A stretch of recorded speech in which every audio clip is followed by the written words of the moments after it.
Hi, everyone. Welcome to tonight's event. Welcome on behalf of College 9 and John R. Lewis College. We're excited to have you all here, and we're looking forward to a great discussion. Thank you all for attending this event, which is a segment of the 2024 U.S. Elections Forum Series. Tonight, we will explore philanthropy's role in impacting economic and social powers, including discussing our government's priorities and strategic grant making. Some of you may have seen me around campus. My name is Marianas Fernandez. I'm a student here at UC Santa Cruz.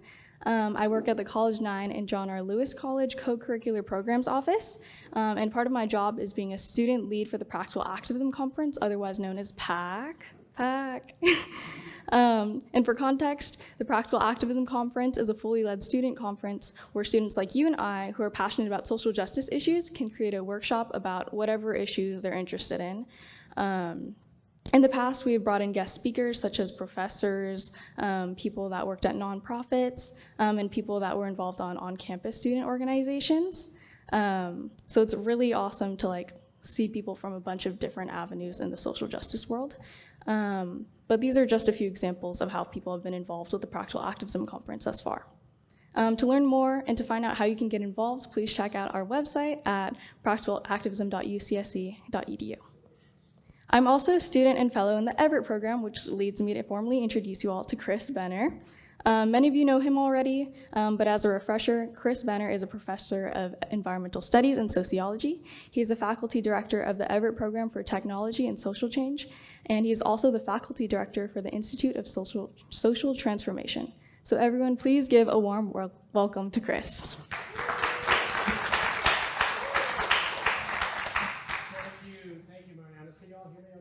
Sound coming through all right? There we go, perfect. Well, thank you all for being here tonight. As Mariana said, this is the fourth event in a series on the US elections. That's not so much about who the candidates are, but it's much more about trying to understand the broader trends in our democracy at the moment, highly polarized as it is and rapidly changing, and hopefully having some deeper conversations about this moment in our country's history and how we can all be engaged in a process of building a better world. Tonight's event is being recorded, so thank you all for being here online. It will be available on the Institute's website afterwards, so feel free to share it with your friends if you're excited by the conversation tonight.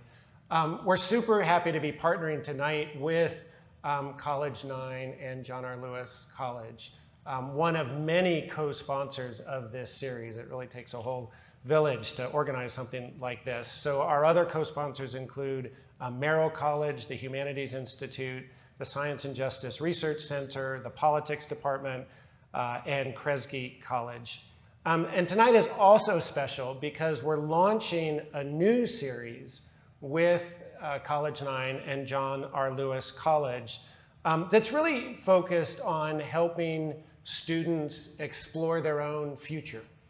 Particularly targeted at students who don't have a major declared yet, but it's open to all students, and bringing in alumni speakers for part of a series we call Explore, Inspire, Excite, Alumni Stories of Making a Meaningful Life. So I will introduce our guest tonight in just a minute, but she is the inaugural speaker in that series.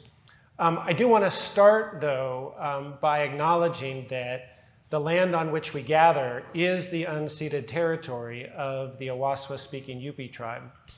The Amamutsan tribal band, comprised of the descendants of indigenous people taken to missions Santa Cruz and San Juan Bautista during Spanish colonization of the Central Coast, is today working hard to restore traditional stewardship practices on these lands and heal from historical trauma.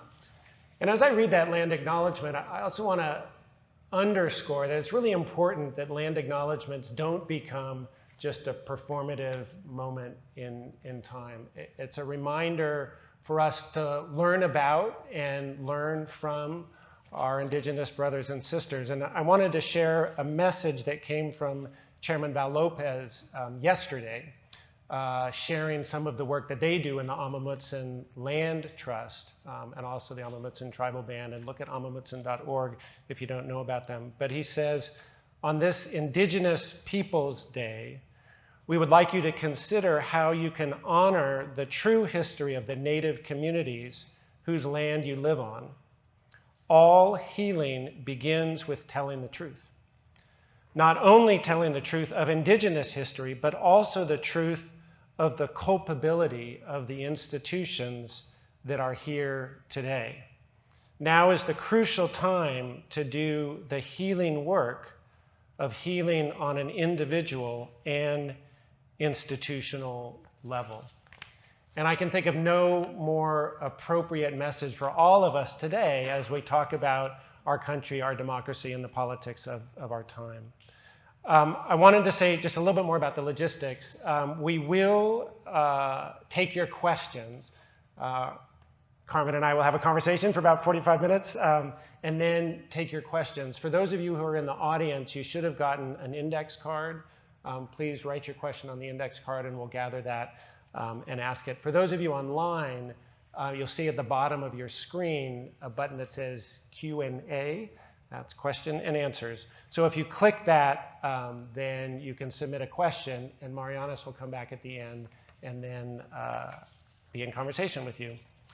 So now on to the main event. Yay! Our I'm so excited to have Carmen Rojas here. We have so many intersecting circles, but Carmen is a 2000 graduate of UC Santa Cruz, Oaks College. She is currently the president, yeah, I see Oaks College, the president and CEO of the Marguerite Casey Foundation.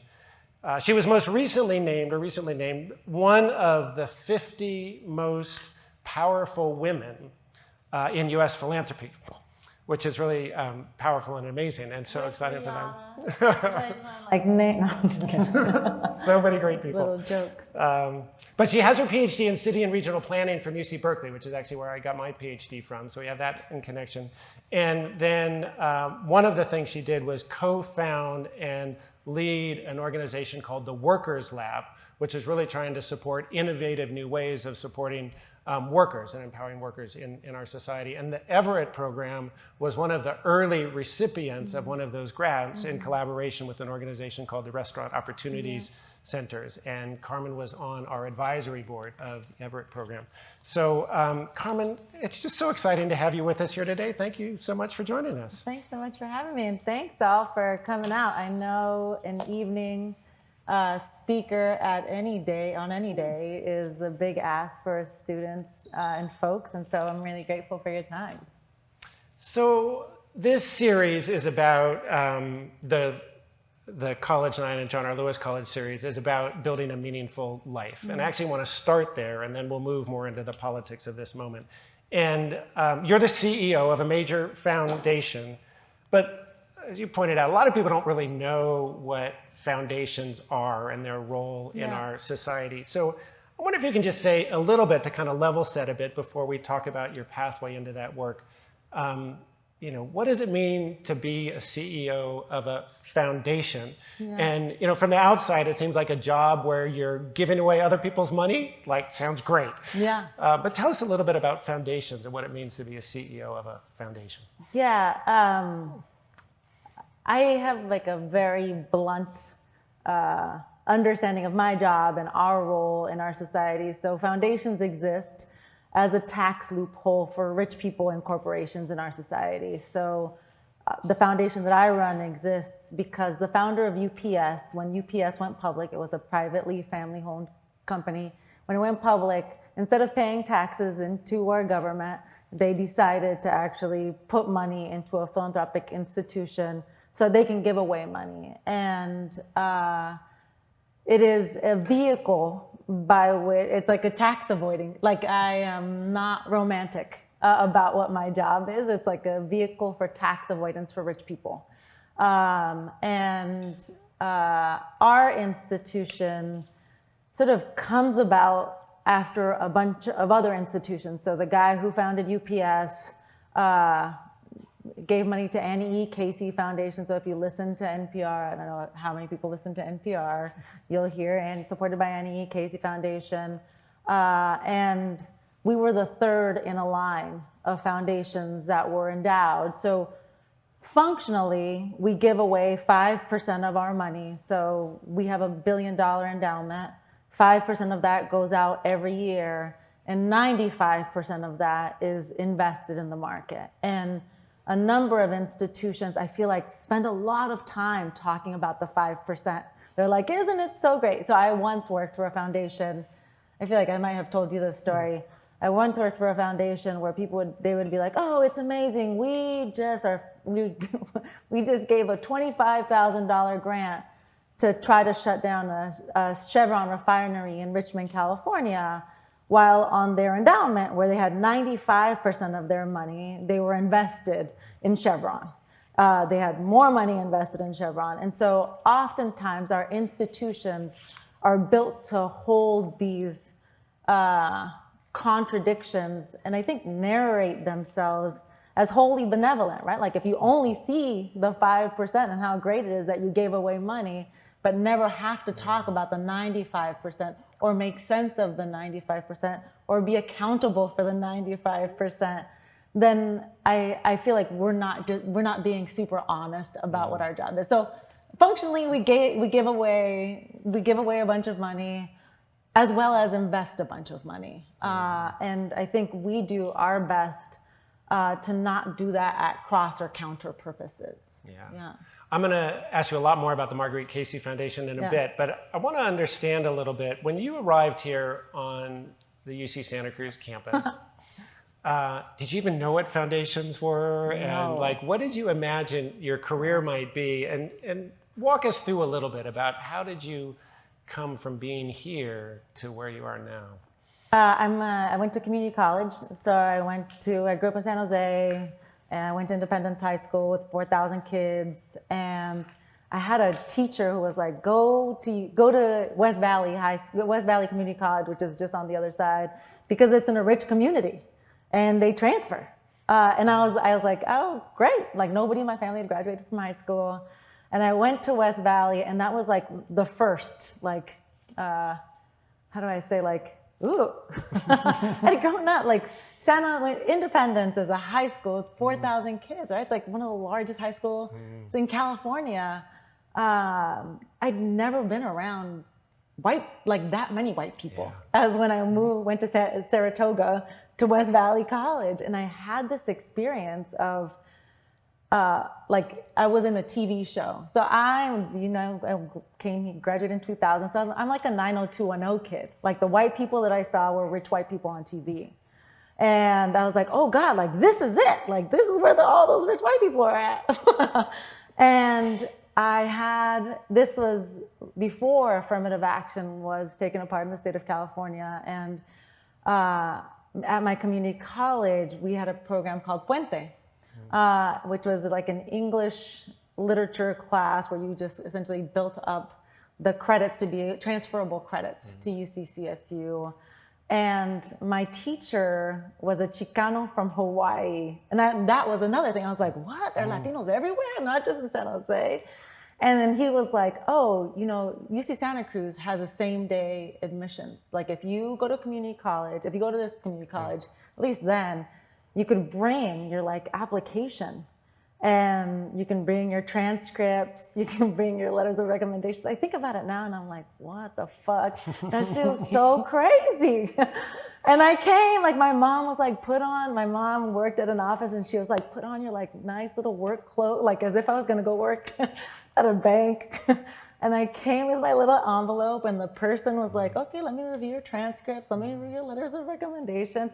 And she was like, you're eligible for admission, so apply. And this was the only place I applied. And I remember coming onto campus and being like, I have just never seen this many trees. It felt like just like a radically different universe. And I think it was a place for me, at least, especially coming from community college, where I had amazing opportunities. Like I came to Santa Cruz at a time when we had like the majority of, in the UC system, we had a majority of tenured faculty of color And so my first job here was like as a research assistant. Like I did research for Wendy Mink, studying like social welfare systems. Then I did, my next professor that I worked with was Sonia Alvarez, studying Black women's social movements in Latin America. Like just this whole entire universe. Opened up a world for you. That's right. Yeah. Yeah. Nice. Yeah. And then after you graduated, like where did that lead to after that Oh work gosh. in Santa Cruz? So here I worked for Manuel Pastor, and he was like, you should do a fellowship. Like there are these fellowships, apply for one. And I got a Greenlining Fellowship, which I'm not sure if they still exist, but if they do exist, everybody should, they do? Oh yeah, it was transformative. I was working in downtown San Francisco, and and I studied. This was my first introduction to foundations. I had a summer research project looking at how much money from private foundations went to communities of color in the state of California. Like, where did the money go? So the state of California, even then, so this is before the internet times, before tech bros, before billionaires. Like, the state of California has a ton of money and a lot of private individuals who give away their money. And I was charged to spend that money to try and figure out who and where they gave that money to. And it eventually led to an attempt to pass legislation in the state of California on proportional giving. Like, if the majority of people live in this place, and that's where the majority of the money should go, not to the museum, not to the opera, but to building housing, but to like, yeah, it was pretty remarkable. Did it? It didn't pass. Well, obviously, Well, it did not pass yeah. because rich people are powerful. Hence the title of this topic. Like, philanthropy is not neutral. Yeah, yeah. When you were on campus, what did you imagine you would do? What were you aspiring to as a gosh. career? Do you even remember? Gosh, it's so funny. Do you remember? Annie and I went to college. We were here together at the same time. And I really just wanted a job. Like, I wanted a job that paid me, and where I worked Monday through Friday and had health insurance. Like, I didn't want to worry. Yeah. My parents were like, I like to call them like Latino middle class. They weren't like, we owned a house, but it was, and my dad worked for a union. My dad was a Teamster. And so we had benefits that other Latinos where I grew up didn't have. And then I was around other, like people who were actually like, oh, I'm actually middle class, and my parents pay for me to go to college and they give me money. I was like, what the hell? That's a whole, you're living a different life than my life. I wanted to feel rooted and okay. And I don't know that I ever imagined what my life was like. I didn't even know what a nonprofit was. Like, I didn't, yeah.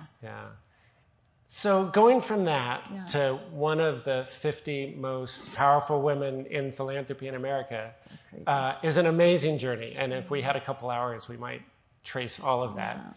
But I'd love if you can pick out lessons you took away from that journey about what led you on that path? What were the things that gave you meaning in that path? And what kind of advice would you have for young people today who might be in a similar situation? I'm in such a funny moment, Chris. I think maybe if we were to have this conversation a year ago, I would be more articulate and be like, here are my 7 points to becoming a president of a foundation. I am, I'm the youngest of 3 kids, and my middle brother just recently passed away. Sorry.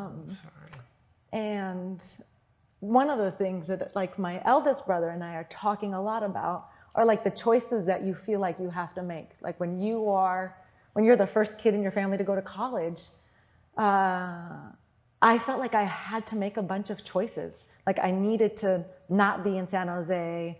I needed to like build another life in another place. I needed to kind of hide away parts of myself. And it's also like a generational thing. Like I feel in my imagination, the story that I tell myself about young people now is that there's just so much more space and room and words and understanding for things that when I was growing up, like there weren't gay people on TV when I was growing up. There was like no Latinos on TV when I was growing up. Like there was no, I couldn't imagine it. And so, you know, one is that I was really lucky to have teachers, like actual teachers who, I just did my interview for the UC Santa Cruz magazine.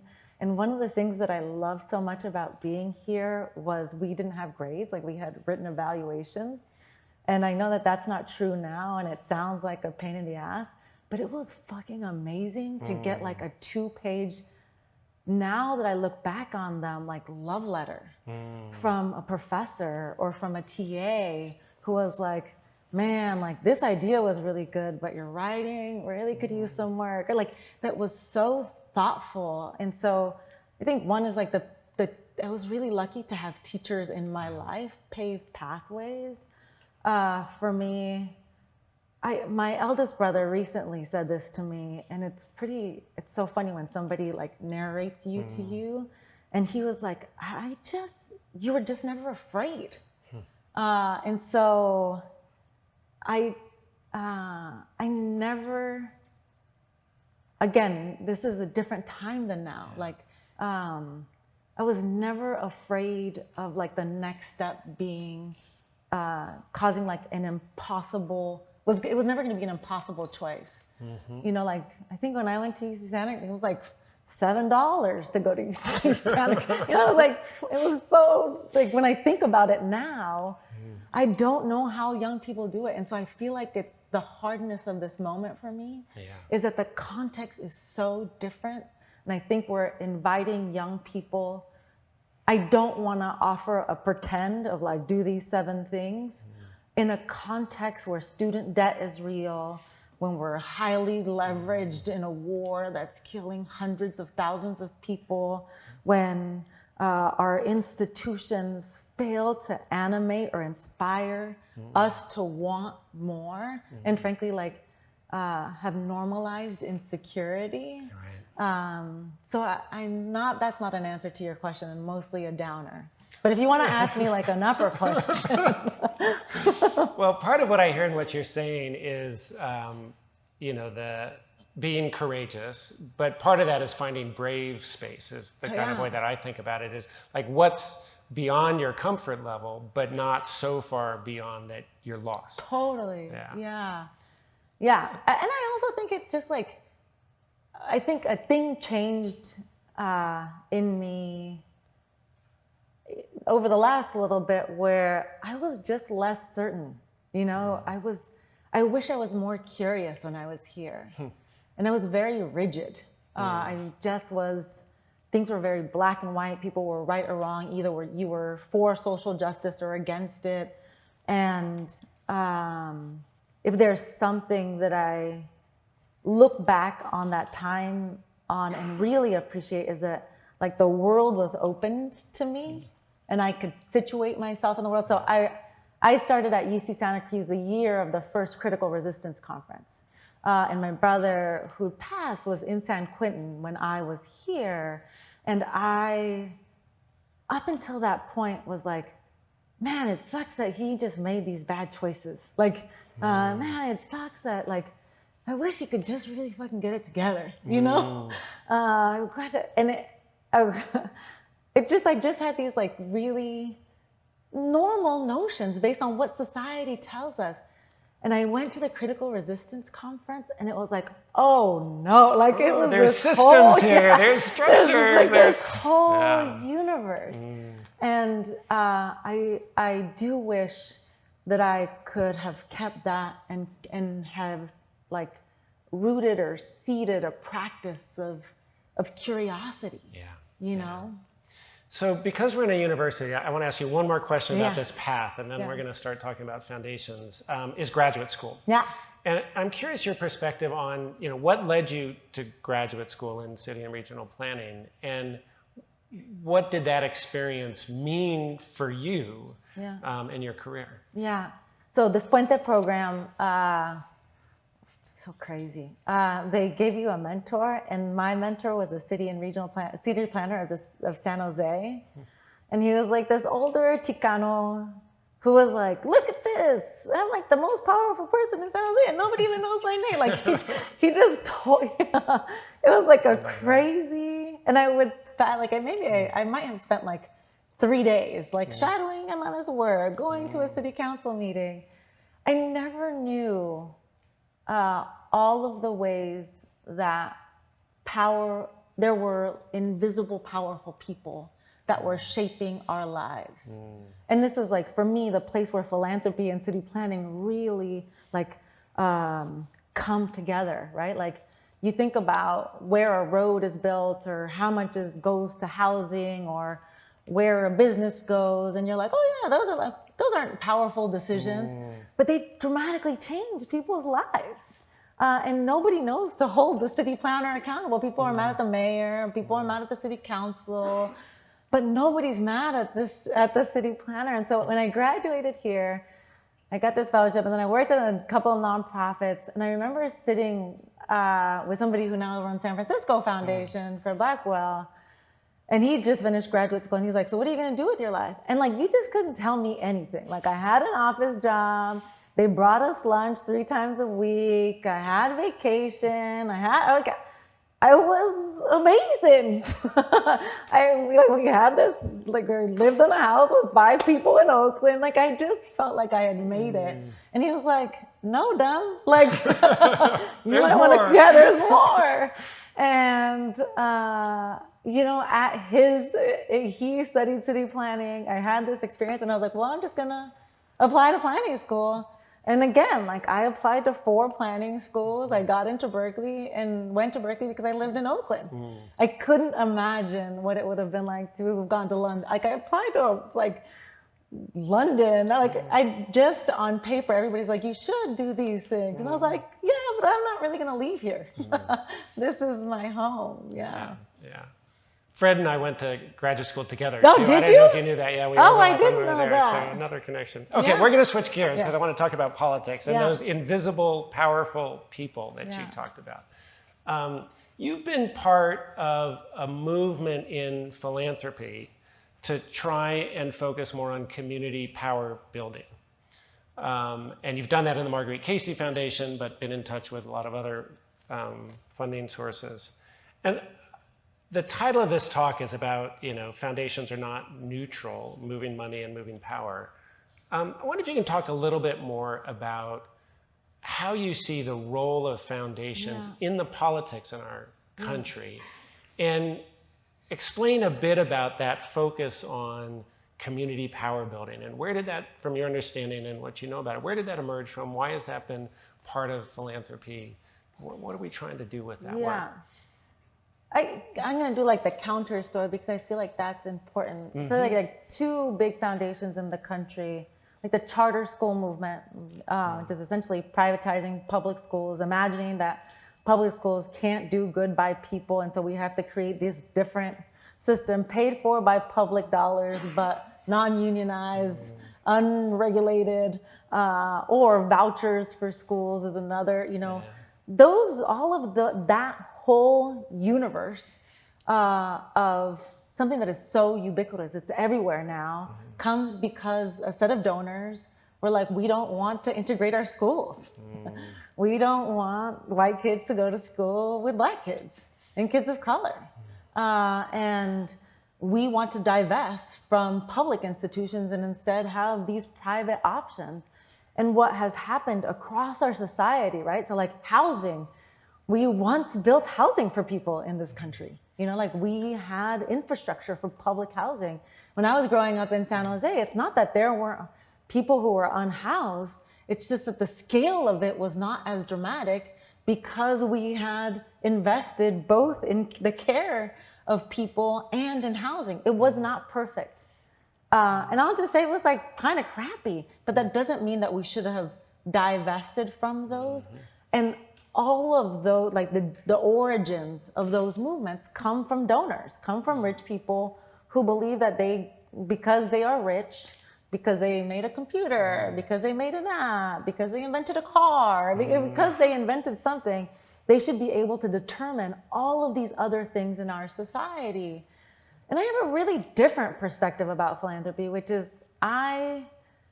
we were just talking, so the federal government just made over $2 billion in investments into the American people. There's no foundation in America that has that much money, that's accountable to give that much money to the people of the United States, right? Like that, there's nobody. And so for me, I am really interested in the kind of philanthropy that one makes people believe that government should be working for them. That two, supports people to organize, to come together, to push government to work for them, or to hold government accountable when it's not working for them. And three, to start to create like meaningful examples. So in the state of California, a great example is, insulin is expensive. Insulin is expensive everywhere. And it's expensive because it's privatized, right? But people need insulin to live. And we've sort of dependent on pharmaceutical companies to do that. The state of California recently passed a law so that the state of California will start to produce insulin. So imagine all of the other things that people need to live, a dignified life, a good life, and having the government crowd out crappy private options and offer good, amazing public options for those things. I think we're committed to a kind of organizing, a kind of community organizing that is really focused on taking government back. Yeah. Well, and I appreciate you backing me up a step or two, because you started off by saying, foundations are a tax break for rich people to give money where they want to spend it. And someone like you 30 years ago would have never been in a major foundation in this country. And so, I think part of that process is organizers kind of deliberately seeing this as a space for potentially making that change. Yeah. So I'd love to hear you talk a little bit more about, how did you see that space in foundation as a place to make the kind of changes you're talking about? Yeah. And what have you seen about what makes that kind of change possible within foundations? Yeah. Still, just to give it context, the amount of money that goes to community organizing is probably less than 1% of all philanthropic dollars. So a lot of people, especially after the summer of 2020, everybody loved justice, but nobody was clear about what justice looked like out in the world. So for some people, justice was like a STEM program, so I can teach, poor kids how to code. And for other people, justice was mutual aid, and we're going to do a program to support people to support each other. For me and for Marguerite Casey Foundation, we are committed to a kind of justice that holds the most powerful people in our country accountable, holds elected officials where the median income is, as median wealth is above $1 million, accountable to the average American, where 70% of the people don't have $1,000 in their bank account. And for us as an institution, I think, and for me, the most, powerful examples of change that I've seen have been those where people came together and fought to make their lives better, right? It wasn't a policy, it wasn't a research, it wasn't a report, it was, I'll give you, we're in this moment right now where there's the largest rent strike in the country. It's pretty remarkable. This group in Kansas City, one of our grant recipients, Kansas City Tenants Union, got together and they were like, fuck it, this is crazy. We make this amount of money and it's not enough to pay this amount of rent, and we refuse to pay it. Until our salaries go up, until our government intervenes and actually regulates these private equity companies who are buying up all this property and making rent untenable, they've been able to win tremendous things. And so for me, community organizing, I think it allows us to bear witness to each other and both our pain, like to sit in our pain with each other, and also start to plant seeds of a different reality together. I'd love to hear you talk a little bit more about the power building aspect of it. I mean, and I was going to ask for some examples, so that rent strike is an amazing thing. But if we understand that you're talking about a tiny amount of money in the context of American society, and a small amount within philanthropy, you've got to be thinking really carefully about how can your investment help shift those power relationships. So when you're looking for the kinds of organizations to fund, what are you looking for? Yeah, grassroots organizers, like people who talk to other people, people who, it's so funny, we just had a board meeting, so I'm just going to say this here. We fund working class people to come together and fight for a different reality. So I'll give you a couple examples. In rural Washington, there's this group called Firelands, which is this funny place in Washington where there's like a logging community. So you have all these ex-timber workers and a bunch of new immigrants.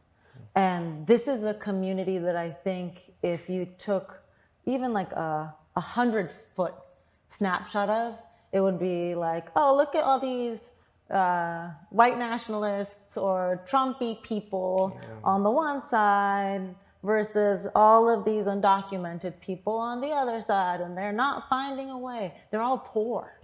They've all been exploited. They have all been targeted by police. They have all experienced a level of pain, and they have come together and they've said absolutely no, right? So like they just did a bunch of amazing work around like trailer homes, and a bunch of these older white folks were being displaced. Like the private equity firm came, tried to buy their trailer homes, and a bunch of undocumented folks showed up and brought food. And they were like, we don't know what it's like to live here, but we're gonna stand with you in solidarity. And they protected these people's housing. In Chicago, we support, we give grant support to an amazing organization called Equity and Transformation. And it's an organization of Black informal workers that have previously been incarcerated. Similarly, you know, like immigration is such an important issue in this moment that I feel like has been both politicized, so like we don't know how to talk about it in a meaningful way. But I'll tell you what happened. So like all these Black workers are coming out of jail looking for a job, and they're like, God, like why are these undocumented people getting picked up, you know, by the buses for these jobs? God, I'm so mad that all of these immigrants are coming to take our jobs. And then they did this like a community learning process, and it turned out that, you know, the majority of these workers were being exploited, being underpaid. Some were not being paid. Many of them were being taken to like check cashing. And then they discovered, they were like, oh yeah, so like anytime there are 3 undocumented workers that get on this bus, or 3 immigrant workers who get on this bus, we're gonna make sure a Black worker gets on that bus too, because they now are in right relationship. Like they have built solidarity with each other because they're being exploited by the same people. And so I feel like there are so many examples like that across the country. You know, I don't see these as investment. Like I really am like, let's just give people money to try some things. Like I don't know what's gonna work. And this is really where like this, like an orientation of curiosity is helpful for me. Where I really just want to be able to offer, you know, my cousins meaningful examples that they should believe in government. Folks I grew up with, meaningful examples that they should believe in government, or that they can be powerful enough to hold powerful people accountable if they come together. Want to remind you all, we'll take your questions soon. So if you're here in person, make sure to fill out the cards, pass them into the aisle, and we'll have someone come and pick them up and submit them online.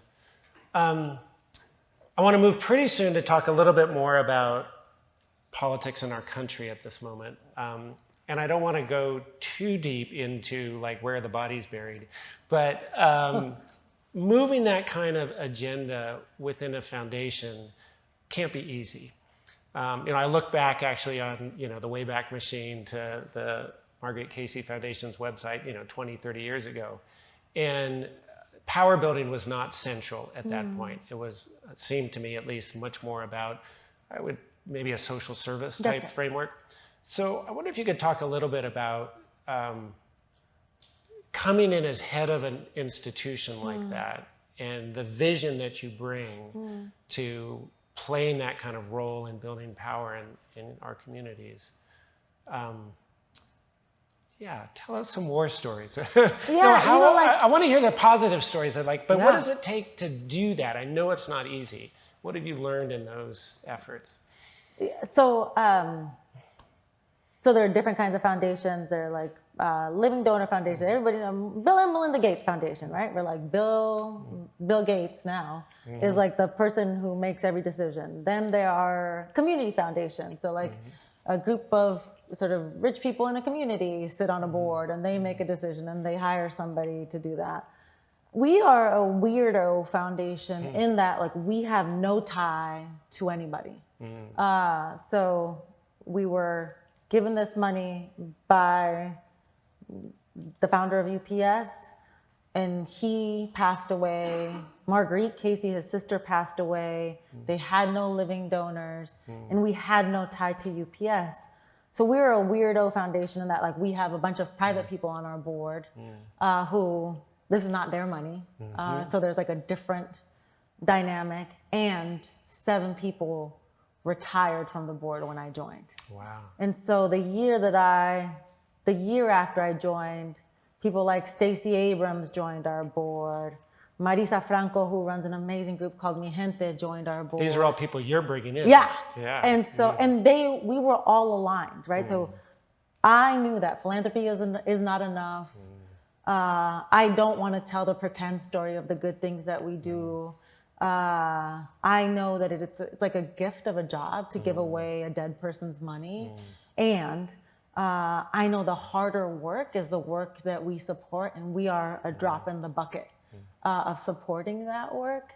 And so institutionally, people were really primed to believe that we should think about state power, as a target, and that we should be, people talk about movement building and power building and organizing, but nobody ever talks about for what, so like we think that that's good. We're like, oh, that's power building, or that's movement building, and that's organizing. And it was really important to me that like our for what was clearly defined. And it's not comfortable, right? So like a good number of folks on our board are abolitionists. And they're like, oh, government, that's the police, that's the jail, that's, ICE, and I'm like, yeah, but we also have to imagine a different way that, different sets of institutions that keep us safe, like we can't just abdicate our ability to create meaningful examples of safety that isn't with policing, of safety that, of care that isn't punitive. Yeah. One of the programs you've launched in the foundation is focused on academia, right? And we don't often think of academics as being, in the front lines anyway, in the kind of community organizing you've built.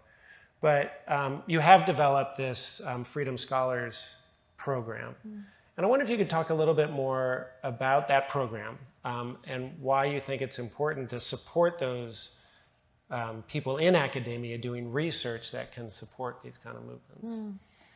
There's nobody that I know, Chris, whose life was not changed by a class, a teacher.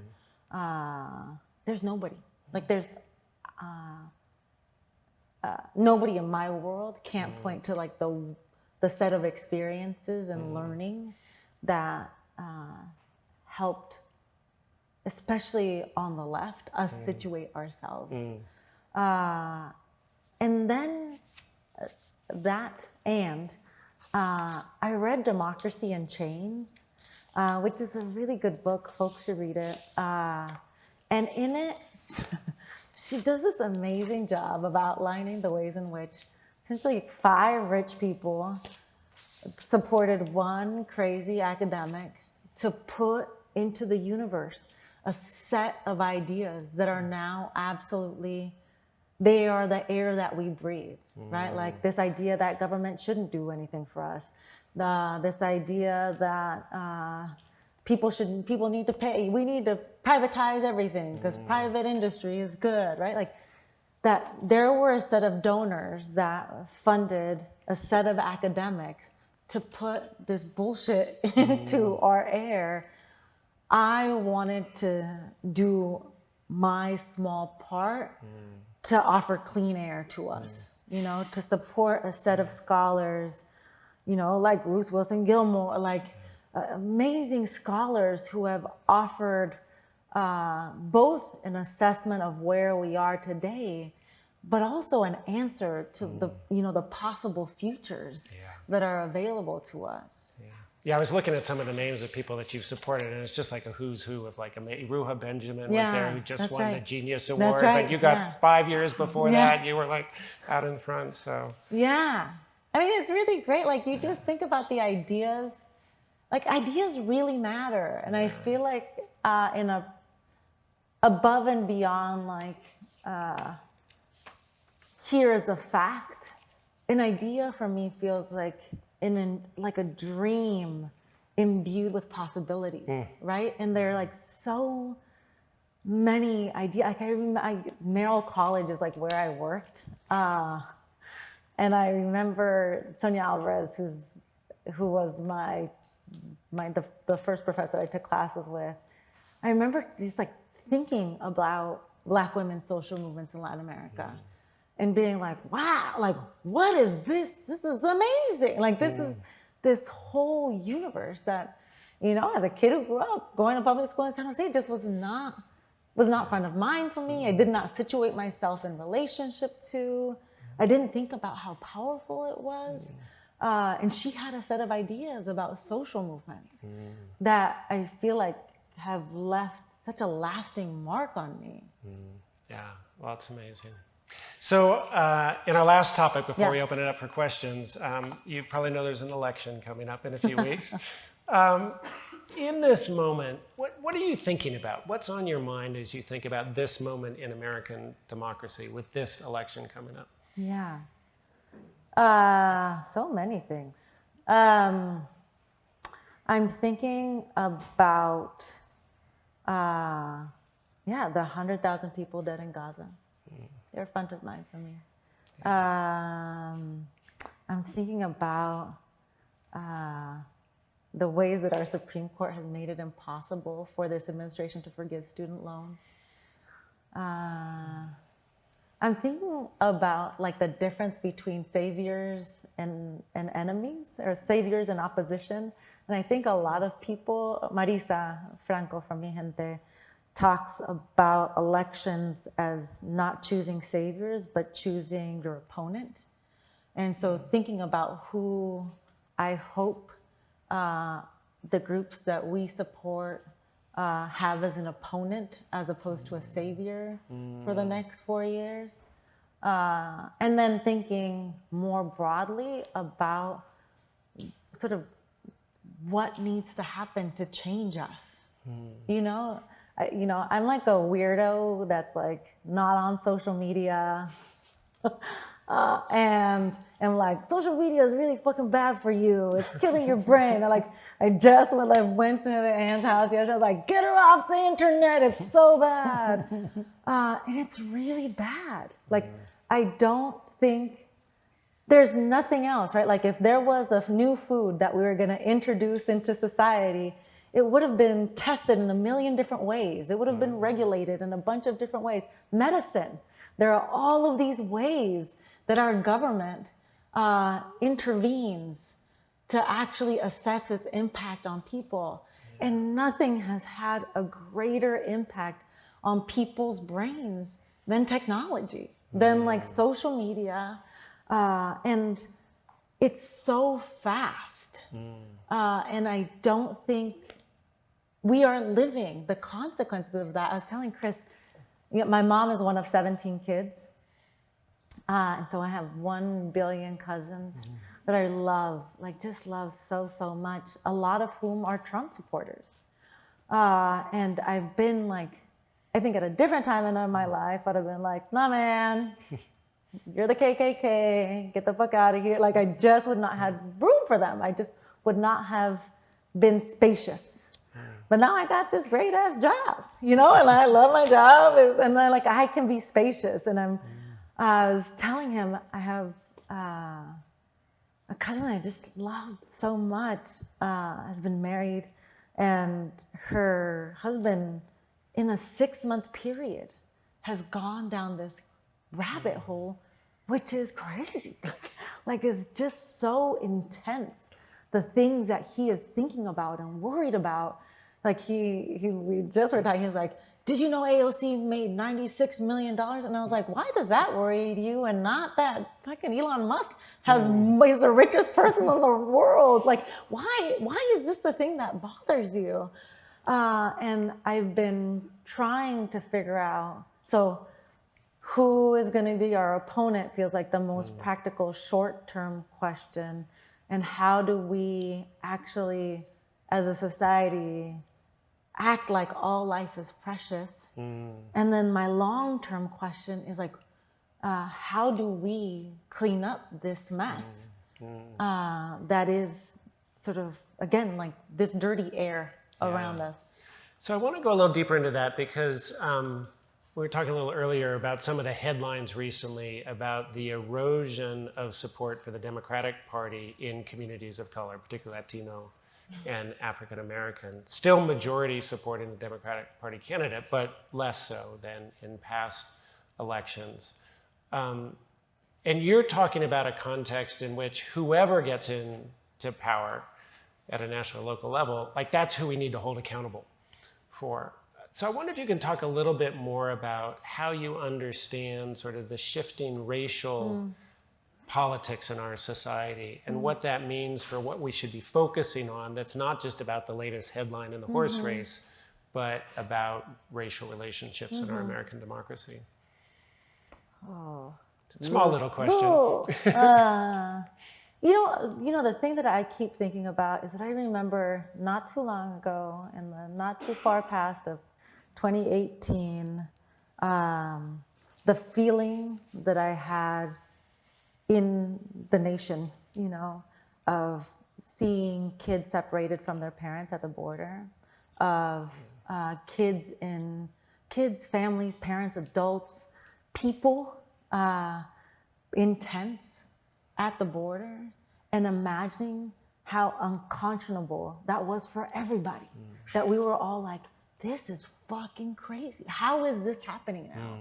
And the fact that right now, neither head of a national party is offering a meaningful intervention for a humanitarian crisis.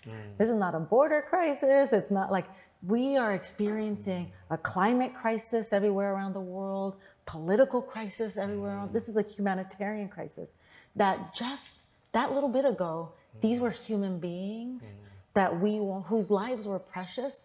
And now we're telling people, don't come here. And now we're like, no, yeah. Let's see if we can withstand it over there a little bit longer. For me, I think that has sort of entered the way that feeling in 2018 of how we should all be upset that this was our national reality. The new thing that has entered, I think, our bloodstream is this idea that those people over there are come here to make our lives hard. And I think for Latinos, like, you know, again, just like in philanthropy, it's still a lot of white people who are voting for the white nationalists. I think that we have introduced into our national language, not this idea of a humanitarian crisis that has not cemented. It's the idea of the people who immigrated here the right way and the people who immigrated here the wrong way. Right. It's this idea that all these people are trying to vote, and demographics is destiny, right? Like if they get all of these people here, then all of a sudden, but then on the other side, I'm trying to do my best not to do party talk. You look at me. On the other side, they're like, no, we don't really want them to vote for us. And I'm like, well, they're not going to now. And so I feel like,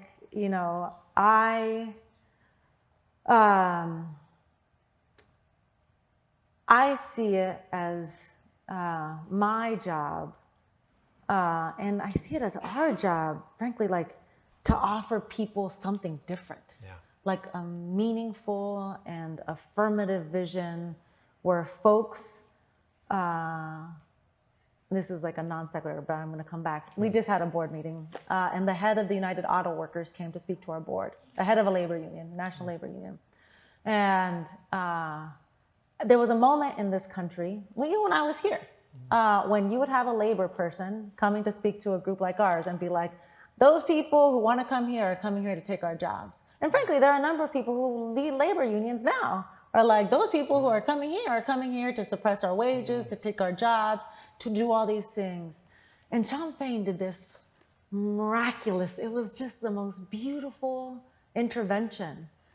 Without even being asked a question, was like, I just can't stop thinking about how quickly we've gone from a humanitarian crisis to an immigration crisis. And it was such an important invitation. And so I see it as our job to remind us that we are all people, that this shit is just invented.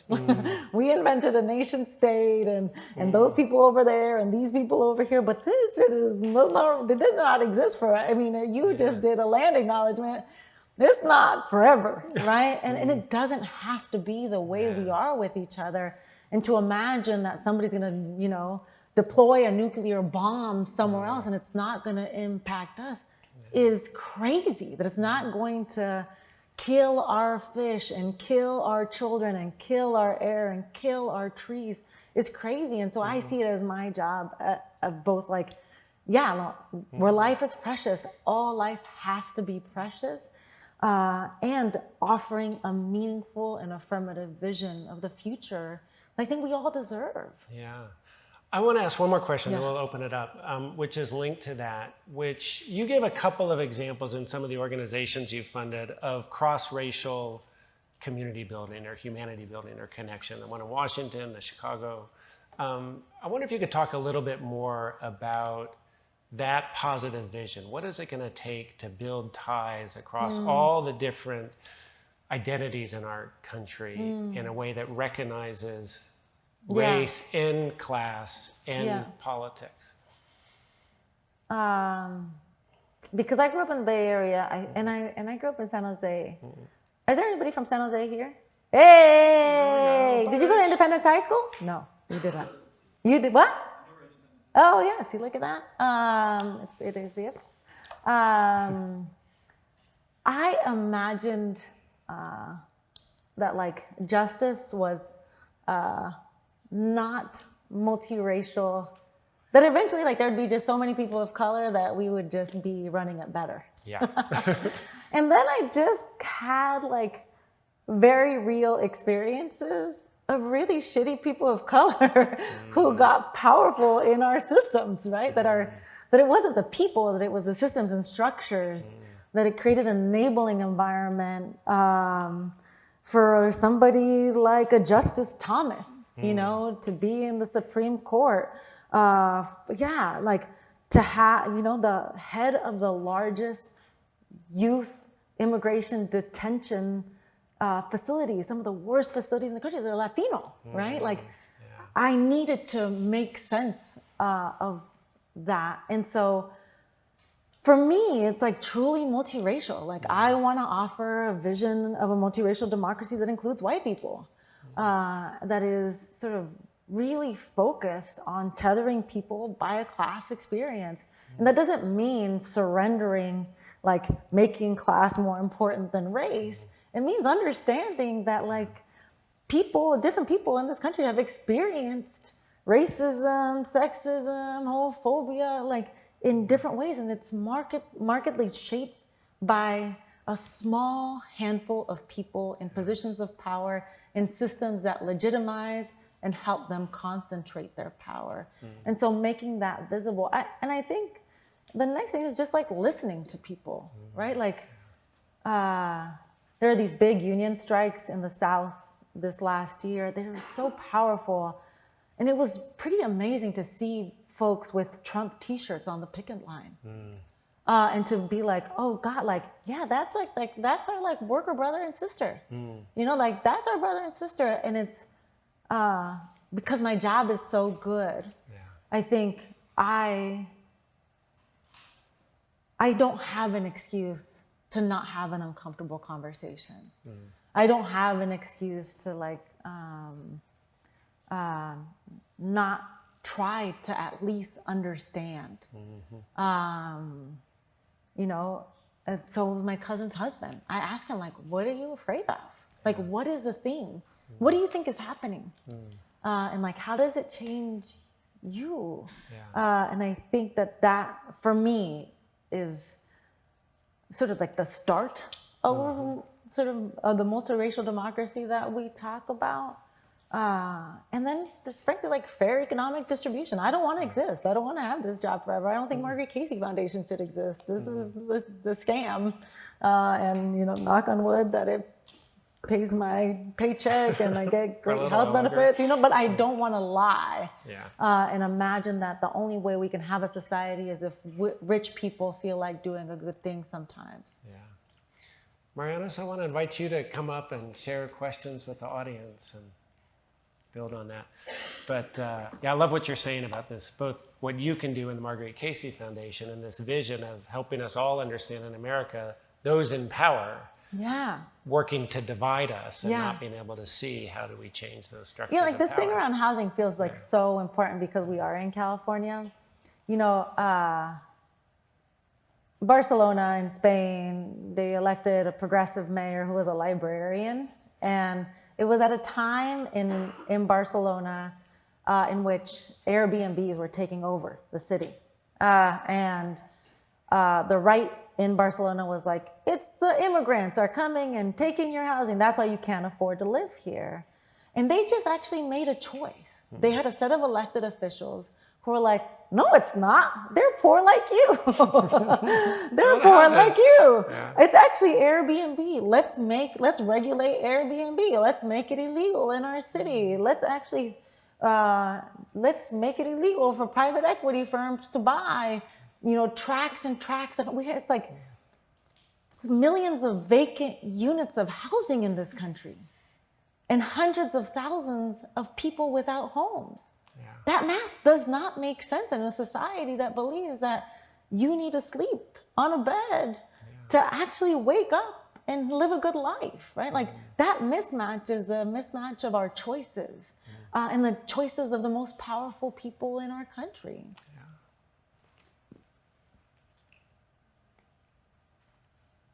Should be on. Oh, not yet. Okay, thank you.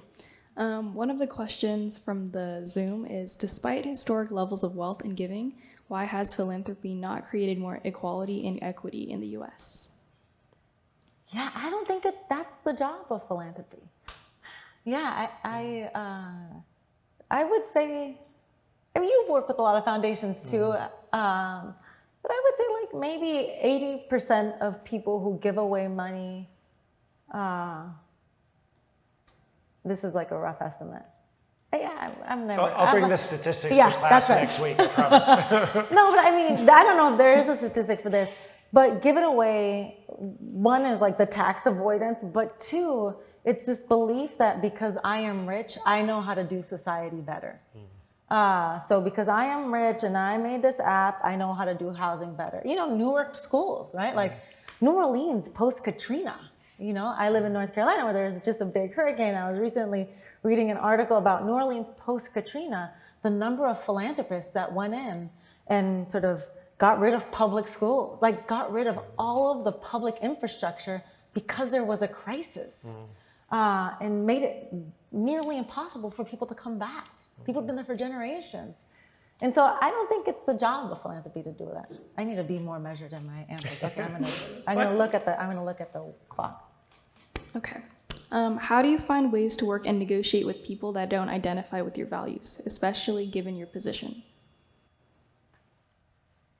I ask a lot of questions. I'm pretty like a notorious continuous question asker and not a continuous sharer of things. So I'm like, so tell me more. Tell me about your mom. Tell me about your dog. I'm also curious about people's first jobs, like what people's first jobs that they did and how they grew up. And more so now than ever before. You know, we live in a small city in North Carolina.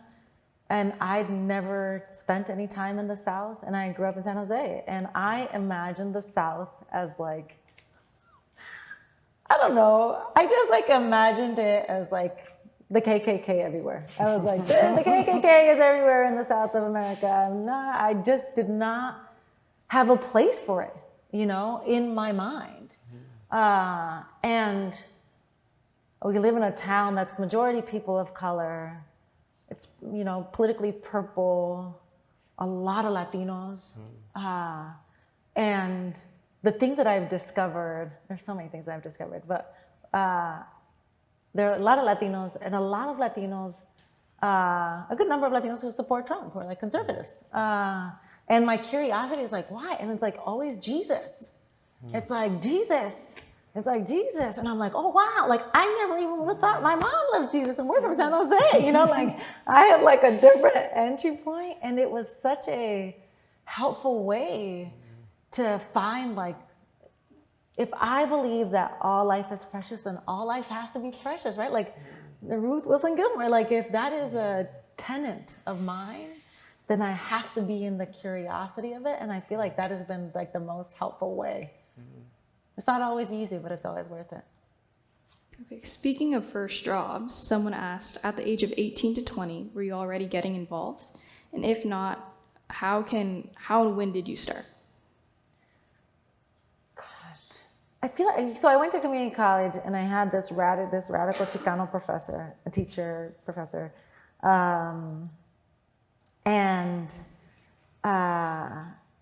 It was at the time when they were starting to dismantle affirmative action in the state of California.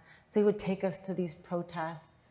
I'd never been to like a student protest before. I think I was trying to make sense of the world around me, and the best way that I found at 18 especially was like by getting involved with other people in direct action. Yeah. And then when I got here, it was like this critical resistance conference was just totally transformative for me. Yeah. Thank you. Besides the ones you have already spoken on, what are some of the organizations you have worked to invest in and that you are most proud of? Yeah. Gosh, so many. Yeah, I was just telling Chris, we support the work of an organization it's an online organizing group called More Perfect Union. And they make these awesome videos. Like they make these videos. They made one on Puerto Rico. They made one about this amazing, I think it's in South Texas energy plant. But they are actually fighting all of the YouTube.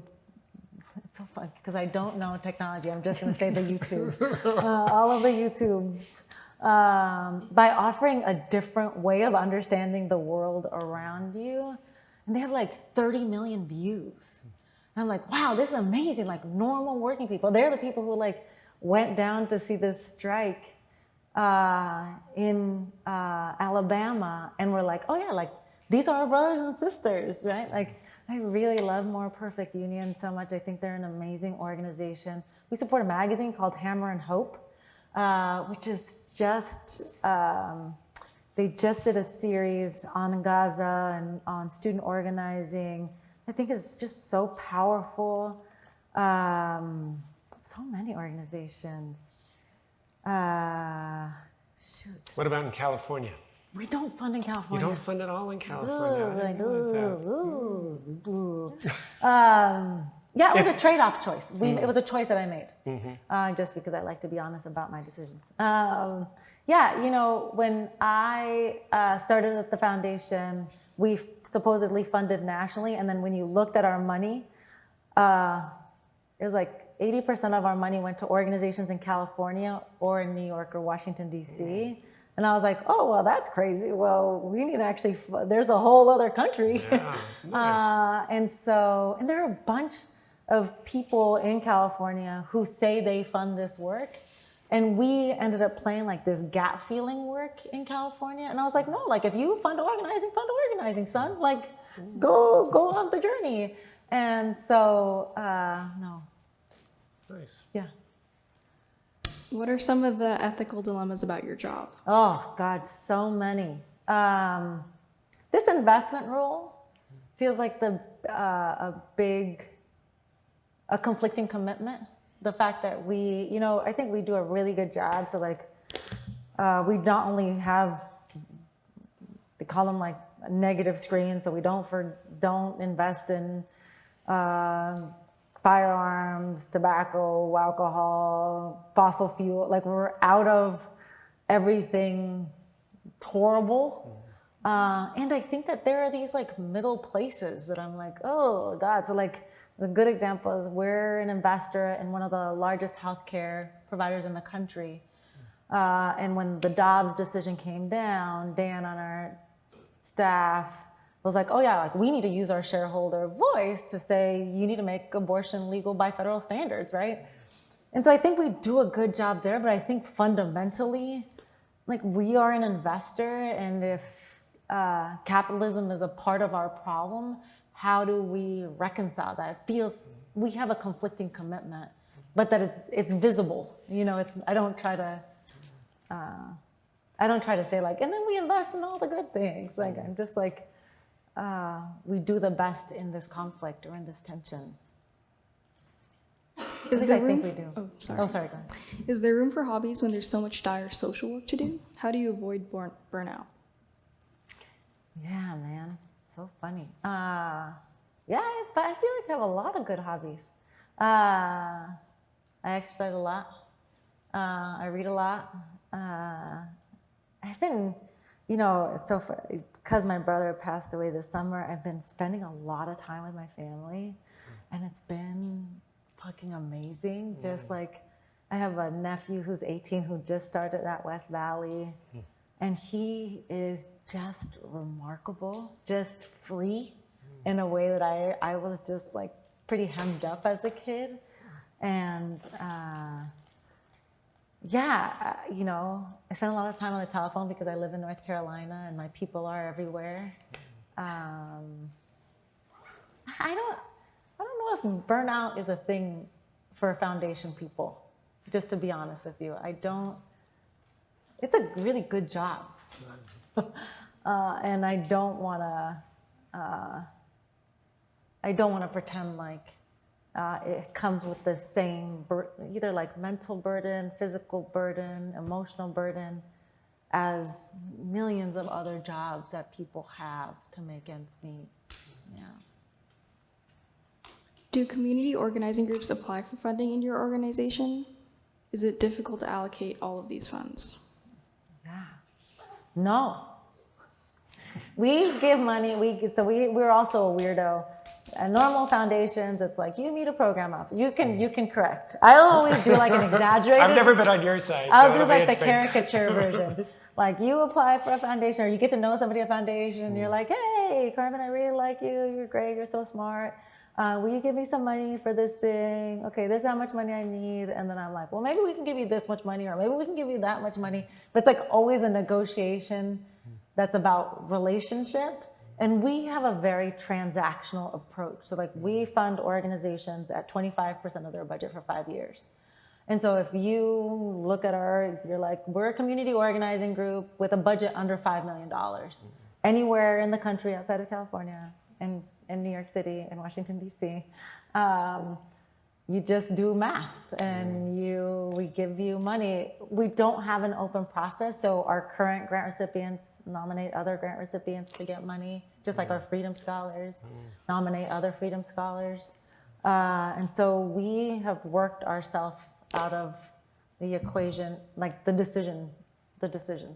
And it's not hard. There are organizations everywhere. There's a group of people in Wisconsin, this is a random. In Wisconsin, elder care is a part of the state. Like the state provides housing and care, home care for old people. Who would have thought in Wisconsin? Like that is a government provided, and people are super proud of it. But the politics in Wisconsin are super conservative, and they tried to privatize it. And all these older people were like, no, and younger people were like, no, we love this.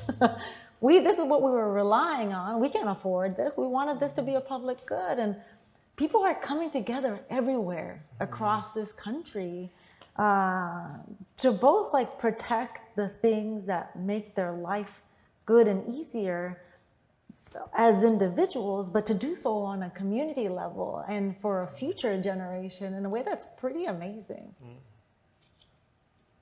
What has been the most rewarding part of your career? I think managing people is like a sacred vocation. We're a small staff, 21 people. I love the people I get to work with, and I know that they think about me a lot because I am their boss, and I see that needing to be reciprocal, right? I think management is a sacred vocation, and I treat it with a lot of seriousness and care and tenderness and levity, and understand it's a job, that feels really rewarding. The fact that people make a choice to apply for a job at an organization that I run feels like I never get tired of the excitement of people making that choice. If significant gains were made on efforts to limit money in politics, how would that potentially impact what you do? Yeah, no way at all. Yeah, I wouldn't. Because we don't give political money, we give nonprofit money. I think, a change in our tax system for the better. Taxing billionaires, taxing institutions with billions of dollars at the right tax rate. I feel like those are the interventions, but not limiting money in politics. I wish when I was a young person, I thought about taxes as much as I do now, as the most violent way we let people capture our political institutions and power. And I just thought it was they're just rich. And it's they're rich because we let them be rich. They're billionaires, they're multi-billionaires because we let them be that way. Can I follow up that question with a couple of things? One is people may know that during the period of kind of 30 years when we had somewhat more broadly shared economic prosperity in this country, 45 to 75, the top tax rate was 90%. And we're at 34 or something now, 35. So that's kind of the level we need to be talking about. Yeah. But I wanted to follow up a bit about the money in politics, because the figures are an estimated $16 billion will be spent on federal politics. But some of the work that's going on in these communities is organizing in the community, and as part of that, then also doing get out the vote work. Yeah. People talk about integrated voter engagement. So you're engaging around the set of community issues, but elections are part of that. Yeah. Do you fund any of that kind of work? I think we only do general operating support. So we have some groups who do it. We have some groups, frankly, who are just fuck these elections. And I'm ooh. But you can't blame if these elections haven't worked for you 4 years ago, the 4 years before that, the 4 years before that, and people keep on telling you, just come out this one time. I think that there's a generational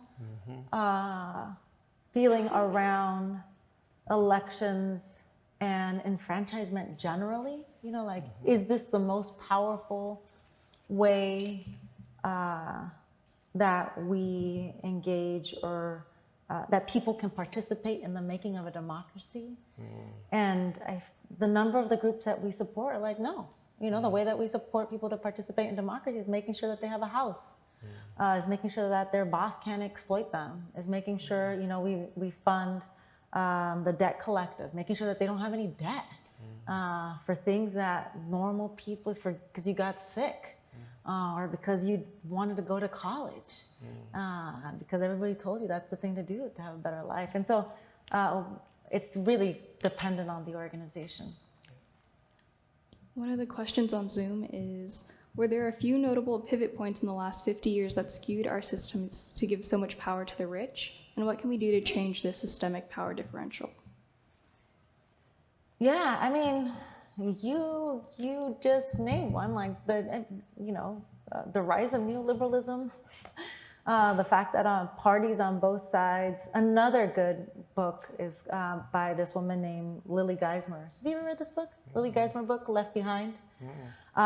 She writes the history of sort of the rise of like Clinton politics, and how there was a moment in time right before that where the idea that racial justice or that like multiracialism, that we could have a multiracial democracy, was like normalized, and that with Clinton there was the emergence of this idea that people of color were a special interest group, not a part of society, but separate from society. And she does this amazing documentation.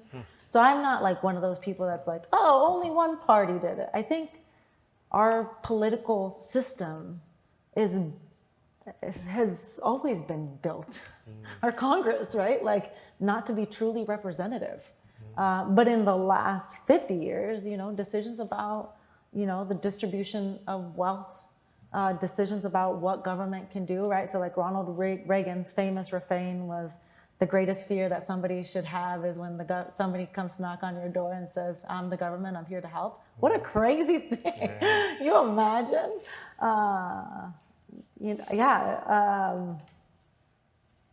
Yeah. And I think we have time for one more question. What can be done to transform the tech sector to be more involved and more accountable to invest in the local community? Oh gosh, Dad. Tech sector. Man. Regulate it. Yeah, I mean, I just don't think that there's anything. The thing that I read this weekend was this New Yorker article about the rise in young girls and suicide since the emergence of social media. And the number that struck me was that it's like, this is gonna be not an accurate number, but just the scale, that the number of young people, of teenagers that are committing suicide has risen 60% in the last 15 years, which is crazy. Like, you imagine that is a normal thing, and they can point it back to social media, and a number of executives at Meta and TikTok and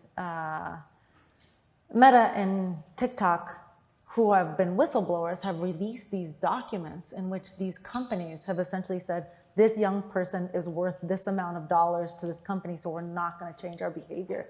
What a fucking crazy thing. That, like, we know it. Like, it was written in a magazine. Like, a journalist did. This was in front of Congress, you know, and that nothing has changed about how this is changing our lives. And so, for me, the greatest solution is to regulate the shit out of these companies and make it impossible for them to exploit us. Yeah.